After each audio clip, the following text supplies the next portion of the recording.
유엔 측이 대북전단 금지법의 국제규약 침해 우려를 표하면서 한국 정부의 입장을 요청한 뒤 2달여 만에 한국 정부가 답변을 했습니다.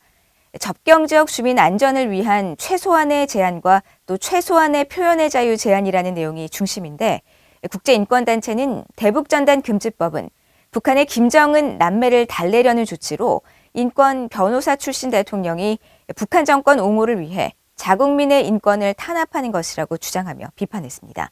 첫 소식 조상진 기자가 보도합니다. 국제인권단체 휴먼라이츠 워치는 대북전단 금지법 논란에 대한 한국 정부의 해명은 터무니없다면서 북한의 김정은 남매를 달래려는 정치적 목적이 한국인에 대한 인권 침해로 이어졌다고 비판했습니다. 휴먼라이츠 워치의 필 로버트슨 아시아 담당 부국장은 12일 BOA에 보낸 공식 성명에서 문재인 정부는 한국인의 기본 인권을 명백히 침해하는 법에 대한 철저한 검토를 피하고자 할 수 있는 말은 뭐든지 하면서 그때그때 상황을 피하려 한다고 지적했습니다. 특히 전직 인권 변호사가 이끄는 한국 정부가 세계 최악의 인권 탄압 정권 중 하나인 북한 정부를 옹호하기 위해 자국민의 인권을 침해하고 있는 것은 모순적이고도 슬픈 일이라고 말했습니다.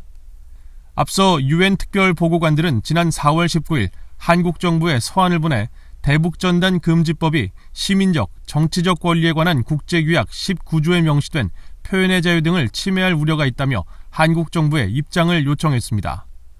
이에 대해 한국 정부는 지난 8일 유엔 인권 최고대표 사무소에 서한을 보내 대북전단 금지법은 접경지역 주민의 안전을 보장하기 위한 최소한의 제한만 가하고 있고 표현의 수단을 최소한으로 제한하는 것이지 표현의 자유와 관련한 본질적인 내용을 제한하는 것이 아니라고 답했습니다.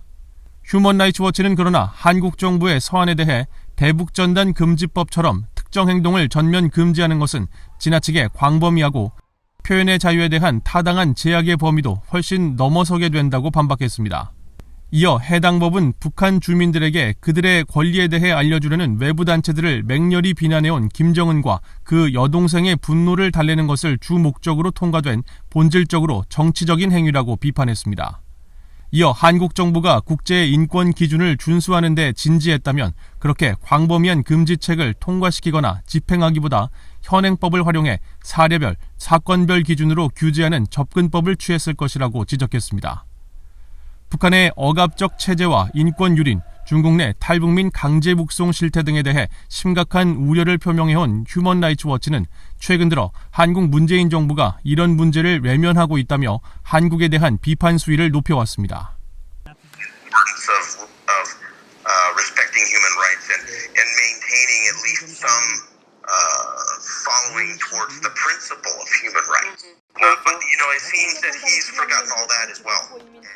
로버트슨 부국장은 최근 문재인 대통령이 시사주간지 타임지 인터뷰를 통해 김정은 위원장을 솔직하고 국제적인 인물이라고 평가한 것과 관련한 성명에서도 김정은은 북한 정부를 이끌기보다 국제형사재판소에서 반인륜 범죄에 대한 재판을 받아야 할 인물인데 어쩐지 한국 문재인 대통령은 그를 무슨 가치 있는 지도자로 생각한다고 비판했습니다.